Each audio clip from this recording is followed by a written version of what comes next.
Hello friends, welcome to my channel MG Ayurveda. आज हम cardiac physiology के कार्डियक साइकिल टॉपिक के बारे में बात करेंगे। इससे पहले हमने सर्कुलेटरी सिस्टम के बारे में बात किया था और जनरल कार्डियक फिजियोलॉजी बताई थी, जो कि ये कार्डियक फिजियोलॉजी पार्ट 1 के नाम से एक वीडियो है। आप मेरे चैनल में उसे जाके देख सकते हैं। तो कार्डियक साइकिल स्टार्ट कैसे होती है? सबसे पहले क्या होता है कि पल्मोनरी वेन होती है। तो मैंने आपको बताया था कि पल्मोनरी वेन ही एक ऐसी वेन है जो कि ऑक्सीजनेट कैरी करती है लंग से। तो लंग से ऑक्सीजनेटेड ब्लड आएगा लेफ्ट एट्रियम में। लेफ्ट एट्रियम में आने के बाद वो यहाँ पे फिलअप होगा। उसके बाद जब वो यहाँ पे लेफ्ट वेंट्रियम में वेंट्रिकल में कोई ब्लड नहीं है और लेफ्ट एट्रियम में ब्लड पल्मोनरी वेन से आके फिलअप होता जा रहा है। उसके बाद क्या होगा कि ये एक प्रेशर क्रिएट करेगा और उस प्रेशर की वजह से यहाँ पे जो मिट्रल वेल्व है, एट्रियोवेंट्रिकुलर वेल्व, वो ओपन होगी। जब वो ओपन होगी तो फिर वो लेफ्ट एट्रियम से लेफ्ट वेंट्रिकल में ब्लड को भेजेगी। तो सबसे पहले जो ब्लड फ्लो करेगा वो गश ऑफ ब्लड फ्लो करेगा। गश ऑफ ब्लड का मतलब, इस टर्म को याद रखिएगा, गश ऑफ ब्लड। गश ऑफ ब्लड का मतलब होता है एक साथ बहुत ज़्यादा ब्लड का जाना। तो सबसे पहले कार्डियक साइकिल का फेज़ 1 यहीं से अराइज होगा।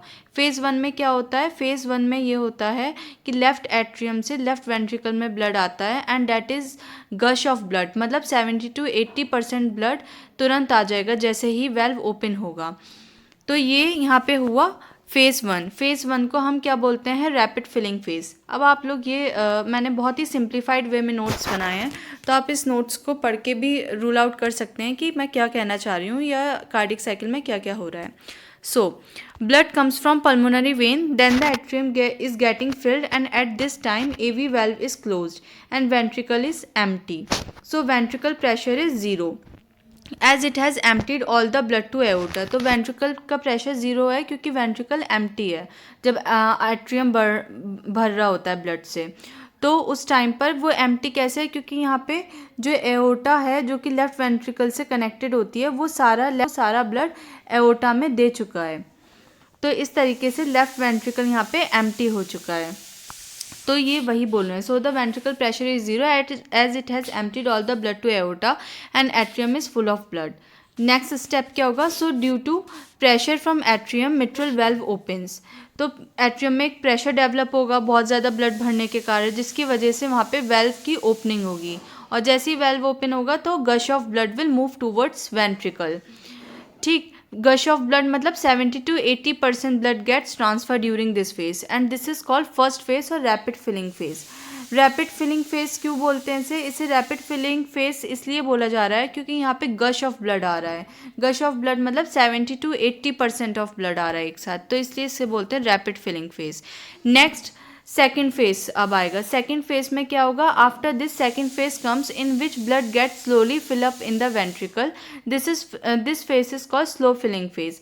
तो सबसे पहले रैपिड फिलिंग हुई, मतलब 80 to 70% जो ब्लड है वो लेफ्ट एट्रियम से लेफ्ट वेंट्रिकल में आया। उसके बाद जो स्टोर्ड ब्लड था उसको काइनेटिक एनर्जी मिल जाती है, तो वो उसी काइनेटिक एनर्जी से जो बाकी का 20 से 30% लेफ्ट आउट ब्लड है वो उसी काइनेटिक एनर्जी से इसमें लेफ्ट वेंट्रिकल में आता है। तो वो जो फिलिंग होती है वो बहुत स्लो फिलिंग होती है एज कंपैरिजन टू फेज़ 1। तो this is called slow filling phase. उसके बाद थर्ड फेज आता है। थर्ड फेज क्या बोलते हैं? थर्ड फेज को और लास्ट फेज। तो लास्ट फेज में क्या होता है? atrium contracts so that whole blood gets emptied in ventricle, so the atrium pressure becomes 0 and ventricle is full of blood, so ventricle is full of pressure, AV valve gets closed। अब यहाँ पे क्या होता है? Third phase में ये होता है कि सबसे पहले स्लो फिलिंग होती है सेकेंड फेज में, ठीक है। अब सेकेंड फेज के बाद थर्ड फेज जब आता है तो उसमें एट्रियम वो कॉन्ट्रैक्ट करता है। जब एट्रियम कॉन्ट्रैक्ट क्यों करेगा? एट्रियम कॉन्ट्रैक्ट इसलिए करता है जिससे कि जो भी बचा कुचा ब्लड है एट्रियम में लेफ्ट ओवर वो सारा लेफ्ट वेंट्रिकल में आ जाए। तो जब वो एट्रियम कॉन्ट्रैक्ट करता है और सारा ब्लड लेफ्ट वेंट्रिकल में आ जाता है तो यहाँ पे मिट्रल वेल्व क्लोज्ड हो जाती है, यानी कि एट्रोवेंट्रिकुलर वेल्व जो है वो क्लोज्ड अप हो जाती है और लेफ्ट वेंट्रिकल पूरा ब्लड से भर जाता है एंड लेफ्ट एट्रियम पूरा खाली हो जाता है। मतलब यहाँ पे प्रेशर डेवलप हो जाता है और यहाँ पे प्रेशर 0 हो जाता है। जब यहाँ पर प्रेशर डेवलप हो जाता है तो अब आगे वो क्या करेगा, ये जो एओर्टा जा रहा है, इस एओर्टा में जो ये एओर्टिक वेल्व होती है वो उस पर प्रेशर लगाएगा, और या तो प्रेशर लगाएगा उस पर, उसके अलावा भी आप ये ऐसे समझिए कि यहाँ पे जो लेफ़्ट वेंट्रिकल है वहाँ पर प्रेशर डेवलप हो गया है, क्योंकि अब लेफ़्ट वेंट्रिकल में ब्लड फिल्ड अप है और लेफ़्ट एट्रियम का प्रेशर 0 है, क्योंकि वहाँ पे अब ब्लड नहीं है। थर्ड फेज़ की हम बात कर रहे हैं। तो यहाँ पे जो एओर्टा होता है उसका क्या होता है, एओर्टा में मिनिमम प्रेशर होता है as comparison to left ventricle. तो यहाँ पे एओर्टा में प्रेशर होगा 80 mmHg। ठीक है, ये याद रखिएगा। एट्रियम में प्रेशर 0 हो जाता है, कब 0 होता है, जब पूरा ब्लड वेंट्रिकल में आ जाता है। वेंट्रिकल में भी प्रेशर 0 हो सकता है, लेकिन एओर्टा में कभी प्रेशर 0 नहीं होता है। लो प्रेशर, उसका लीस्ट प्रेशर जो हम काउंट करते हैं वो होता है 80 mmHg। ठीक, तो यहाँ पर क्या होगा कि यहाँ पे जो एओर्टा है उसका प्रेशर 80 mmHg है। अब आप लोगों ने प्रेशर ग्रेडियंट पढ़ा होगा कि हाई प्रेशर से लो प्रेशर जाती हैं चीज़ें। तो यहाँ पे लेफ़्ट वेंट्रिकल में इसका प्रेशर ज़्यादा है, एओर्टा में प्रेशर इसका कम है। तो ब्लड कहाँ से कहाँ फ्लो करेगा, ब्लड अब फ्लो करेगा लेफ़्ट वेंट्रिकल से एओर्टा में। तो लेफ़्ट वेंट्रिकल से एओर्टा में ब्लड को फ्लो करने के लिए वो यहाँ पे प्रेशर एक्सर्ट करेगा, किस पे, एओर्टिक वेल्व पे। इस तरीके से जो एओर्टिक वेल्व है वो ओपन होगी और एओर्टा में ब्लड फर्दर फ्लो करेगा। नाउ अब हम आगे पढ़ते हैं। इतना नोट्स में क्या लिखा है, last phase atrium contracts so that whole blood gets emptied in ventricle, so the atrium pressure becomes 0 and ventricle is full of blood. So ventricle is full of pressure, AV valve gets closed. Okay, तो मतलब अब जब ये पूरा ventricle भर जाता है, तो मैंने आपको बताया था ना सर्कुलेटरी सिस्टम में जब पूरा ब्लड फिल हो जाता है किसी भी चैम्बर में, तब जाके वो वेल्व जो होती है वो क्लोज होती है। तो जब पूरा ब्लड भर गया वेंट्रिकल में, उसके बाद जो एवी वेल्व थी वो क्लोज हुई। ठीक, अब नेक्स्ट क्या होता है, as the aorta has supplied the blood to other organ so the aortic pressure is low, that is 80 mmHg, and in ventricle pressure is high, so the aortic valve gets open and the blood starts going to aorta, and at the same time ventricle contracts. अब इसके आगे ये क्या बोल रहा है, at the same time ventricle contracts in order to transfer whole blood to aorta, and a stage will come when aorta will be full of blood and ventricle pressure becomes 0. So here the stage will come when the ventricle is in fully relaxed state, when the AV valve and aortic valve is closed and the ventricle pressure is 0. अब इतना देखिए, हम पहले समझते हैं। Aorta में blood जाना start हो गया। अब जब एओर्टा में ब्लड जाएगा तो एक मोमेंट ऐसा आएगा जब यहाँ पे वेंट्रिकल का प्रेशर 0 हो जाएगा और एओर्टिक में प्रेशर फुल हो जाएगा। ठीक है, क्योंकि इसमें सारा ब्लड एओर्टा में आ चुका है, वेंट्रिकल में अब कोई ब्लड नहीं होता। तो ये बोलते हैं कि आगे जब एओर्टा में ब्लड जाना स्टार्ट करता है तो वेंट्रिकल भी कॉन्ट्रैक्ट करना स्टार्ट करता है। कॉन्ट्रैक्शन क्यों होता है, कॉन्ट्रैक्शन होता है जो भी बचा कुचा ब्लड है वो उसको एम्प्टी करने के लिए, उस चैम्बर को। तो यहाँ पे इस तरीके से ये चैम्बर एम्प्टी हो जाएगा लेफ्ट वेंट्रिकल। तो जब यहाँ पे एवी वेल्व तो बंद हो ही चुका था, अब ये एओर्टा वेल्व खुला हुआ था। क्यों खुला था, जिससे कि सारा ब्लड एओर्टा में चला जाए। नाउ अब एक स्टेज ऐसी आएगी जब लेफ्ट वेंट्रिकल से सारा ब्लड एओर्टा में जा चुका होगा। एओर्टा में प्रेशर होगा ब्लड का, लेकिन यहाँ पे कोई ब्लड नहीं होगा, इसलिए इसका प्रेशर होगा 0। और जब इसका प्रेशर 0 होता है, अब आपने पढ़ा है ना कि जब पूरा ब्लड चला जाता है तो वहाँ की वेल्व बंद हो जाती है। तो यहाँ पर जब पूरा ब्लड एओर्टा में आ चुका है तो ये जो एओर्टिक वेल्व है ये बंद हो जाएगी, जिससे कि बैक फ्लो ना हो।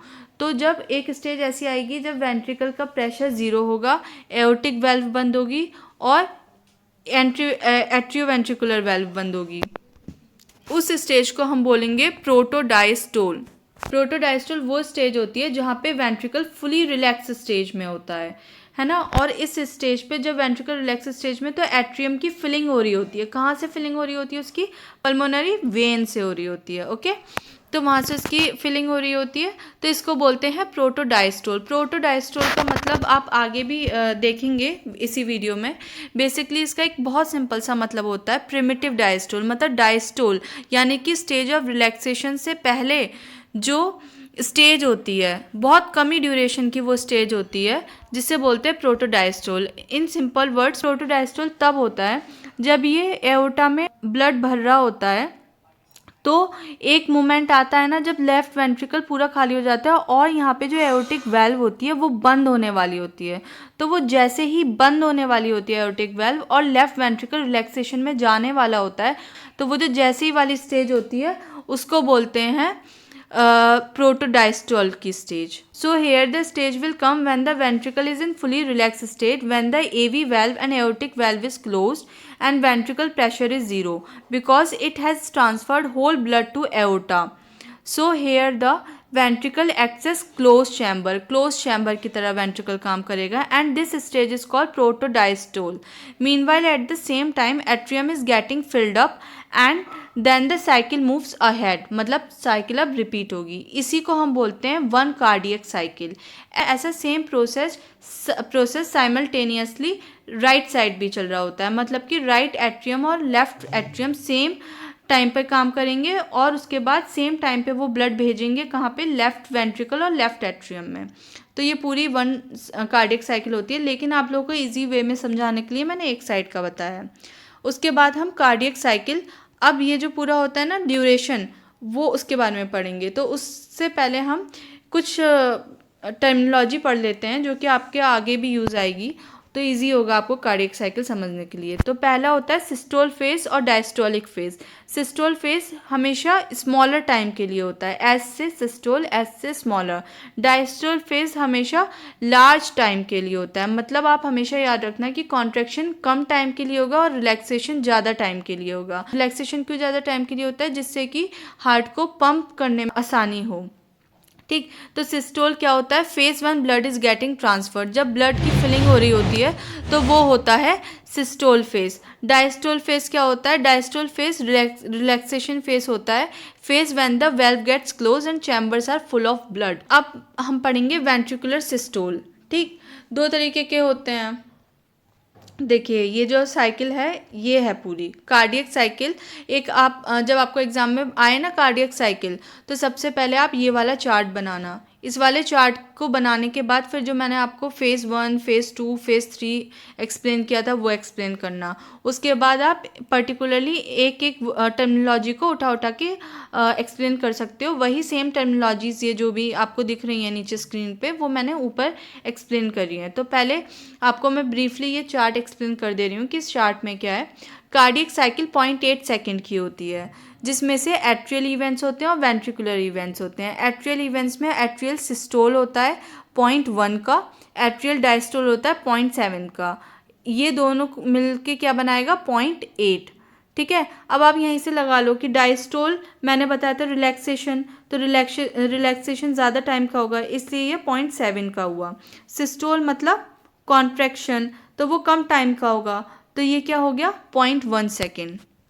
उसके बाद ventricular systole and ventricular diastole.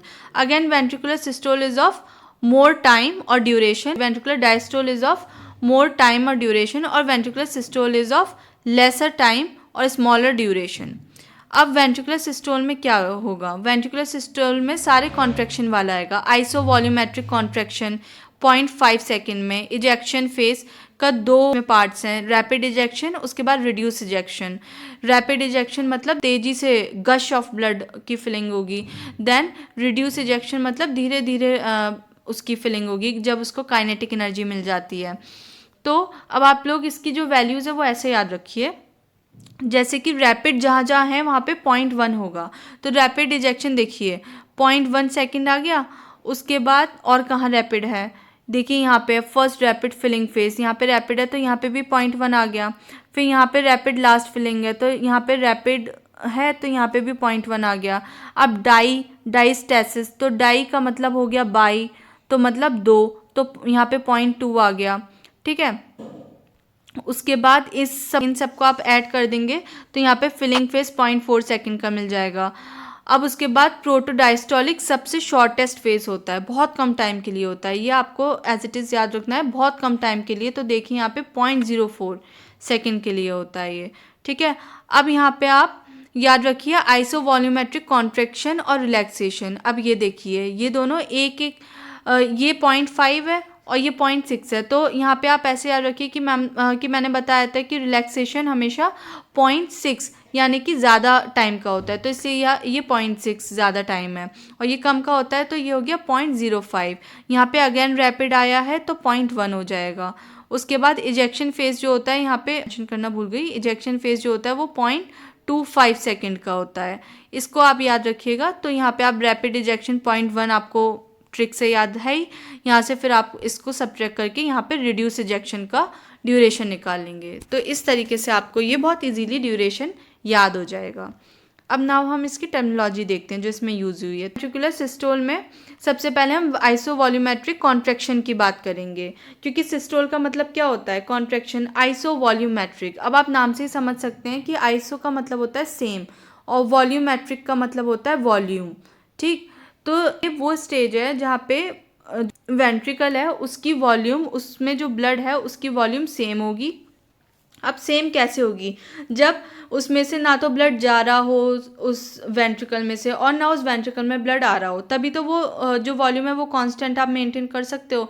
तो इसका मतलब तभी हो सकता है ना जब दोनों वेल्व्स जो है, मतलब एओर्टिक वेल्व भी और एट्रोवेंट्रिकुलर वेल्व भी, दोनों वेल्व एक साथ बंद हों, तभी वो हम उसके जो अंदर उसका ब्लड है उसको हम मेंटेन कर सकते हैं उसके वॉल्यूम को। तो इसमें वही बोला गया है, means volume of blood is same.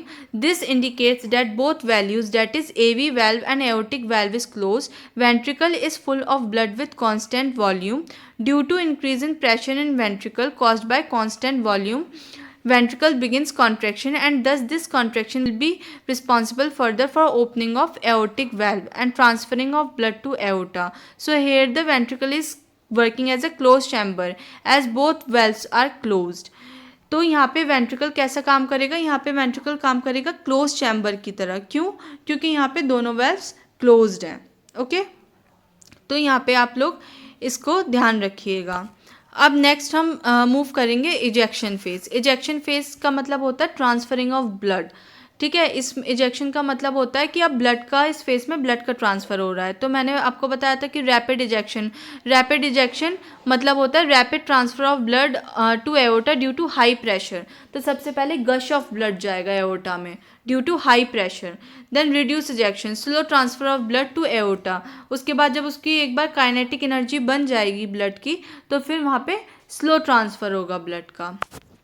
Iso volumetric contraction जो होता है उसमें जो वेंट्रिकल है उसमें ब्लड जो होता है वो कांस्टेंट होती है उसकी वॉल्यूम, तो वहाँ पे प्रेशर बढ़ जाता है वेंट्रिकल के अंदर। तो वो जो प्रेशर होता है वही वेंट्रिकल को फिर कॉन्ट्रैक्ट कराता है। आप लोग खुद बताइए, जहाँ पे प्रेशर बढ़ जाएगा ब्लड का वहाँ पे फिर कॉन्ट्रैक्शन होगा, तो वही वेंट्रिकल को कॉन्ट्रैक्ट कराता है और उसी की वजह से वेंट्रिकल कॉन्ट्रैक्ट करके फर्दर एओर्टा में ब्लड को पास करता है। मैंने बताया था आपको पहले, ये जो मैं आपको फेसेस बता रही थी उसमें मैंने आपको थर्ड फेस में बताया था ना कि वेंट्रिकल कॉन्ट्रैक्ट करता है, फिर उसके बाद जो भी लास्ट में जब वेंट्रिकल कॉन्ट्रैक्ट करता है फिर उसके बाद ब्लड एओर्टा में जाता है, तो वही वो इसी कॉन्ट्रैक्शन की बात कर रहे थे वो यहाँ। अब हम आगे मूव करेंगे वेंट्रिकुलर डायस्टोल पे। वेंट्रिकुलर डायस्टोल क्या होता है, आइसोवॉल्यूमेट्रिक रिलैक्सेशन होता है सबसे पहले उसमें। ठीक है, तो आइसोवॉल्यूमेट्रिक रिलैक्सेशन मतलब कि वहाँ पे वेंट्रिकल का प्रेशर 0 है और उसके अलावा जो दोनों वेल्व हैं वो भी बंद हैं। तो यहाँ पे वेंट्रिकल है वो कैसे काम करेगा, वो एक क्लोज चैम्बर की तरह काम करेगा। तो यहाँ पे बहुत ही ब्रीफ में मैंने इसको बताया भी है कि यहाँ पे जो वेंट्रिकल का प्रेशर है वो 0 होता है, वेंट्रिकल एम्प्टी होता है और बोथ वेल्व्स आर क्लोज्ड। ये आप इजी लैंग्वेज में इसको याद रख सकते हैं। इसको बस इस पूरे पॉइंट में यही है, इसके अलावा और कुछ नहीं। देन प्रोटोडायस्टोल फेस क्या होता है, प्रोटोडायस्टोल फेस क्या होता है, मीन्स प्रिमिटिव डायस्टोल। मैंने आपको पहले ही ये चीज़ एक्सप्लेन कर चुकी हूँ। Means primitive diastole as it is the phase just before the starting of diastole. मतलब जब वेंट्रिकल रिलैक्सेशन में जा रहा होता है, जब वेंट्रिकल पूरा खाली हो रहा होता है, जब उसका प्रेशर 0 हो रहा होता है, उसके जो एट्रियो वेंट्रिकुलर वेल्व था वो तो पहले से बंद था, जब उसका एओर्टिक वेल्व बंद होने वाला होता है जिससे कि एओर्टा से बैकफ्लो ना हो ब्लड का, तो उस स्टेज पे जैसे ही वो बंद होने वाला होता है, तो उस स्टेज पे जब वेंट्रिकल रिलैक्स होता है तो उस स्टेज को बोलते हैं हम प्रोटोडायस्टोल। मतलब कि वेंट्रिकल के फुल रिलैक्सेशन, कब होगी? जब वो एओर्टिक वेल्व बंद हो जाएगा। तो उस फुल रिलैक्सेशन से पहले जब एओर्टिक वेल्व बंद होने वाला होता है तो जो स्टेज आती है उसको बोलते हैं हम protodiastole. In detail, this phase is only for short time and comes in existence when whole blood moves to aorta and ventricle is about to relax. So when aorta is full of blood, the blood tends to move back in ventricle at the very movement. To prevent this backflow, aortic valve closes. So the duration between the closure of valve and whole ventricle relaxation is protodiastolic phase. अब मैंने इसको बहुत ही easy language में कभी आप लोग notes पढ़ें तो आप लोग रिमाइंड कर पाएँ, आप लोग भूल ना जाएं। इससे मैंने इसे हिंदी में भी आप लोगों को बहुत सिंप्लीफाई वे में बोला है। क्या? वेंट्रिकल रिलैक्स कब करेगा? जब एओर्टिक वाल्व क्लोज होगी। जब एओर्टिक वाल्व क्लोज होने वाली होती है और वेंट्रिकल पूरा रिलैक्सेशन में जाने वाला होता है तो कुछ ड्यूरेशन के लिए जो फेस आता है वो होता है प्रोटोडायस्टोल। देन फिलिंग फेस क्या होता है? When AV valve gets open and ventricle starts filling blood from atrium. ठीक है। फिलिंग फेस क्या होगा? जब एवी वाल्व ओपन होगी और वेंट्रिकल में ब्लड आना स्टार्ट होगा। तो वही कौन से फेस में बताई थी ये वाली बात? मैंने आपको फेज 1 में बताई थी ये बात कि गश ऑफ ब्लड मूव करता है एट्रिया से वेंट्रिकल में। फिर उसके बाद डायस्टेसिस होता है। ये बहुत ही इंपॉर्टेंट फिनोमिना है। डायस्टेसिस क्या होता है? जब पूरा हार्ट रिलैक्स फेस में होता है, जब पूरा हार्ट रिलैक्सेशन फेस में होता है उसमें क्या होता है? When whole heart is in relax phase means blood from atrium is moving towards ventricle but neither atrium is contracting and forcing blood into ventricle nor ventricle is contracting. ठीक है। मतलब कि डायस्टेसिस में क्या होता है कि ब्लड तो मूव कर रहा होता है, जैसे कि मान लीजिए ये है आपका लेफ्ट एट्रियम और ये है आपका लेफ्ट वेंट्रिकल। तो इसमें ब्लड तो मूव कर रहा है लेफ्ट एट्रियम से वेंट्रिकल में, लेकिन यहाँ पे कोई भी फोर्स नहीं लग रहा है। आपका एट्रियम भी रिलैक्स फेस में है, कोई कॉन्ट्रैक्शन नहीं हो रहा। आपका वेंट्रिकल भी रिलैक्स फेस में है, कोई कॉन्ट्रैक्शन नहीं हो रहा।